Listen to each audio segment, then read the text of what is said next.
오늘 이 시간은 히브리서 10장 말씀을 가지고 뿌리 깊은 신앙이라는 제목으로 은혜를 나누고자 합니다. 교회 내부자였습니다. 남다르지도 않았습니다. 복음을 들었습니다. 믿음으로 반응했습니다. 영적 체험도 있었습니다. 교회의 환란의 구경꾼도 아니었습니다. 교회의 편에 섰습니다. 멤버십이 있었습니다. 최악이 무엇일까요? 배도 행위입니다. 예수님을 거부하는 죄입니다. 돌연변이입니다. 우리가 여기까지 추락할 수 있는 것, 이것이 사람입니다. 성경은 이 가능성을 말하고 있습니다. 가룟 유다가 그 대표 선수입니다.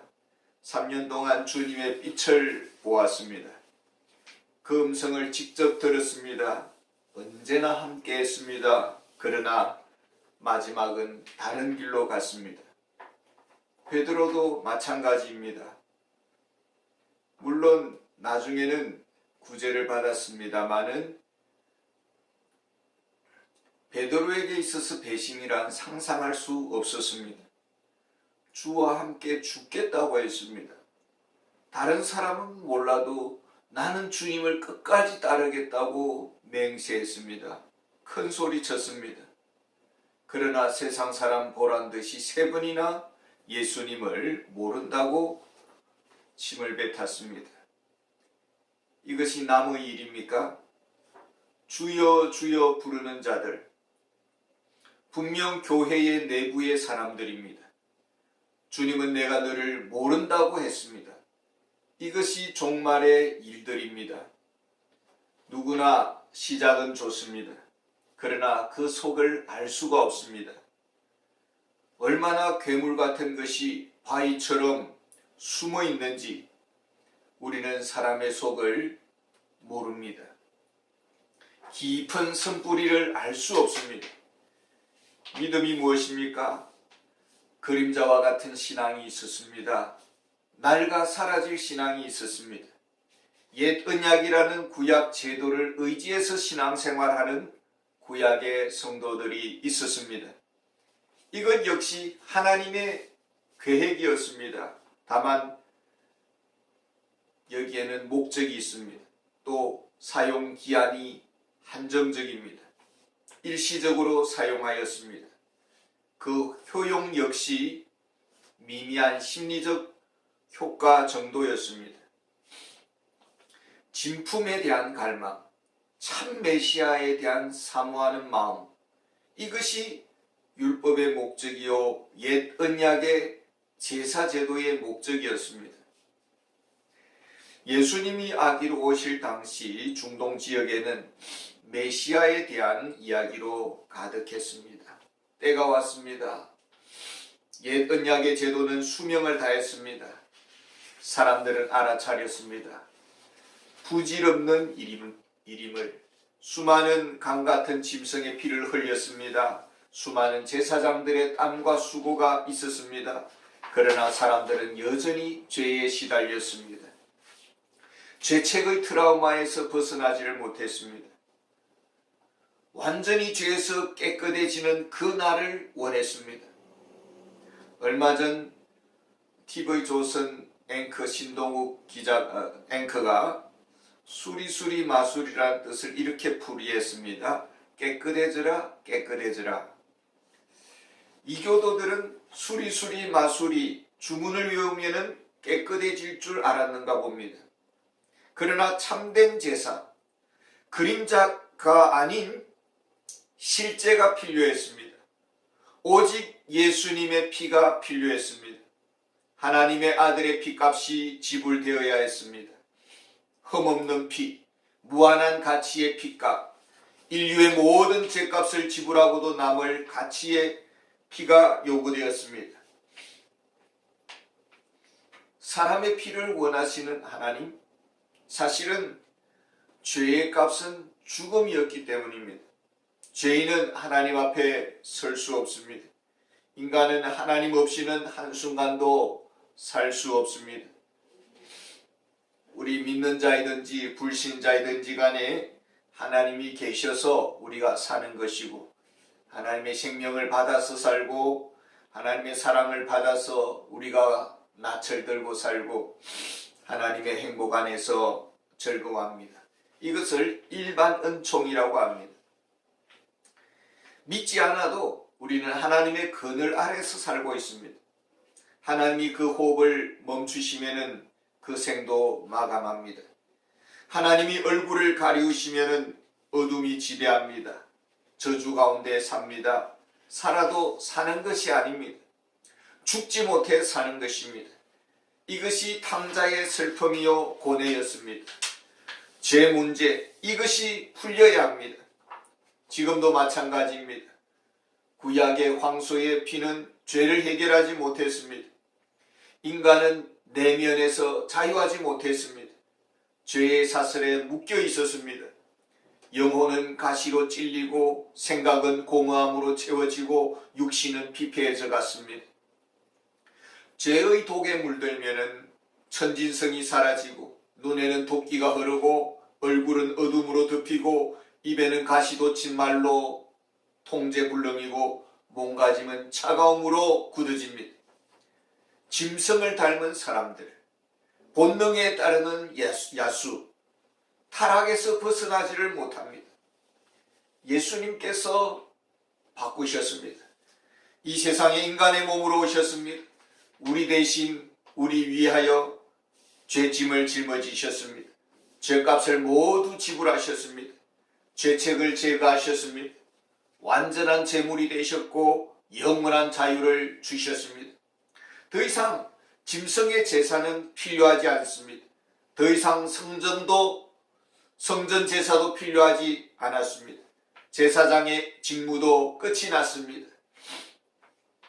이 진리를 가리켜서 복음이라고 합니다. 이것은 이론이 아니요 개념이나 철학이 아닙니다. 이것은 사실이고 역사의 실제적인 사건입니다. 우리가 이것을 믿으면 삽니다. 이 진리를 거부하면 죄 가운데서 끝나게 됩니다. 예수님의 피밖에 없습니다. 주님의 희생 위에 오늘 우리가 있습니다. 주님의 죽으심 위에 우리의 삶이 새롭게 주어졌습니다. 우리는 예수님을 나의 구주, 나의 주님으로 영접했습니다. 우리가 하나님 앞에 드릴 것은 없습니다. 다만 항복했을 뿐입니다. 두 손 들었습니다. 빈손으로 그 복음을 받아들였습니다. 구원의 은혜를 받았습니다. 여기에 조금도 나의 것이 추가되면 무효입니다. 나의 수고가 보태지는 것, 이것은 복음의 모독입니다. 나의 자랑이 더해지면 예수의 피를 더럽히는 행위입니다. 걸레 같은 나의 행위들, 사도 바울은 자신의 모든 세상적 자랑과 의가 배설물이라고 했습니다. 혐오스럽다는 것입니다. 복음의 방해물일 뿐입니다.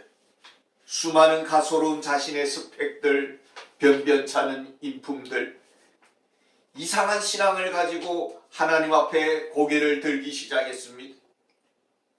그리스도를 닮은 자신의 인격을 받아달라고, 그리스도를 위해 몸부림친 자신의 수고를 인정해달라고, 등에 십자가를 지고 갔던 그 수고들을 인정해달라고, 수많은 철야의 그 시간들, 기도의 행위들, 남 모르는 교회의 봉사들을 하나님이 계산의 구원의 그 계산에 쳐달라고 주장을 하기 시작하는 것입니다.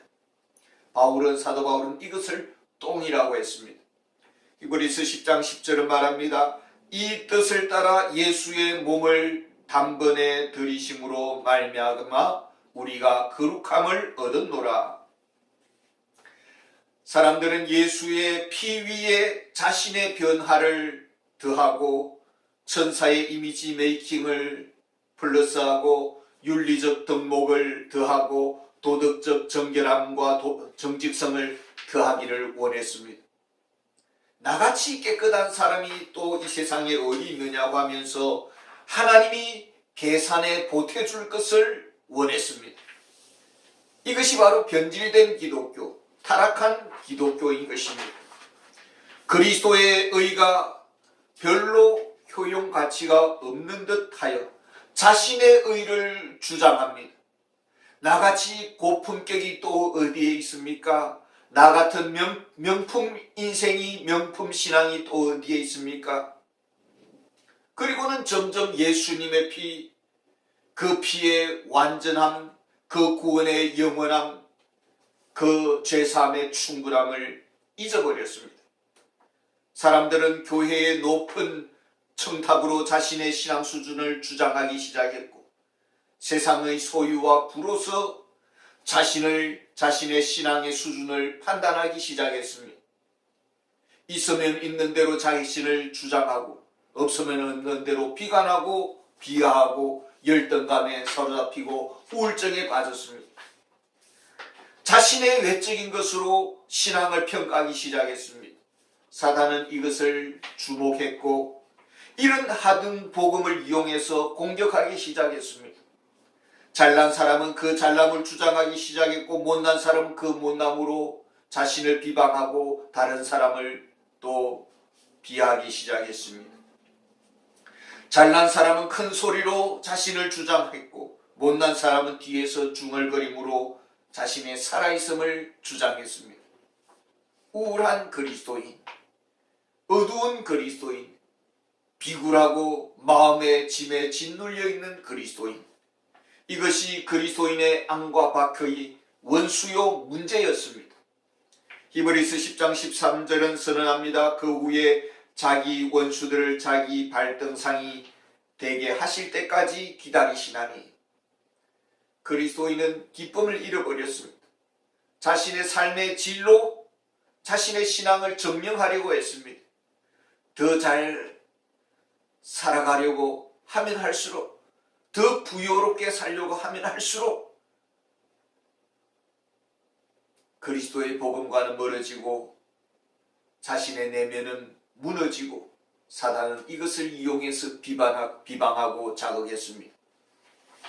이제 유대 그리스도인들은 이와 같은 복합적인 문제 앞에 후퇴하기 시작했습니다. 그리고는 차라리 그때가 좋았다고 향수에 적기 시작했습니다.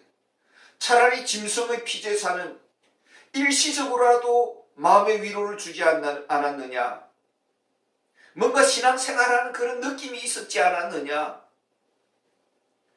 예수를 믿었는데 핍박이 오고 박해가 오고 온갖 비방과 온갖 시험들, 너무나도 견디기 어려운 것입니다. 차라리 유대교의 안주했더라면 이런 비참한 삶의 현실을 직면하지 않았을 텐데, 왜 이런 마음이 들었을까요? 왜 그동안 무엇을 들은 것입니까? 예수의 피는 하나의 철학입니까? 하나의 구원의 원리입니까? 하나의 종교적 관념입니까? 그렇다면 그동안 교회 다닌 것은 하나의 쇼에 불과한 것이었습니까? 예수의 피의 능력, 죄의 실제적 해결, 이것은 하나의 찬양의 곡조에 불과한 것입니까? 우리의 생각의 세계를 침투하는 사단의 정죄 앞에 무지했습니다. 무능했습니다. 무방비했습니다. 일방적으로 그리스도인들이 당하기만 했습니다. 우리가 진리로 생각이 통제되지 못하고 복음으로 우리의 마음이 다스려지지 않는다면 우리는 사단의 비방 앞에 쓰러질 수밖에 없는 것입니다. 마음을 지킬 능력이 없고 마음을 빼앗기고 항상 불안하고 항상 흔들리고, 사단이 다스리는 내면은 복음이 들려오지 않는 것입니다. 이때부터 신앙생활은 고역인 것입니다. 즐거움이란 기대할 수가 없는 것입니다. 그렇게 예수님을 닮기를 원했습니까? 그것을 어디에 서려고 했습니까? 천사라는 소리를 듣고 싶었습니까? 나의 잘남을 자랑하려고 예수 닮고자 이미지 메이킹 했습니까? 높은 도덕성을 갖추려고 했습니까? 그것을 어디다 쓰려고 높은 도덕성을 자랑했습니까?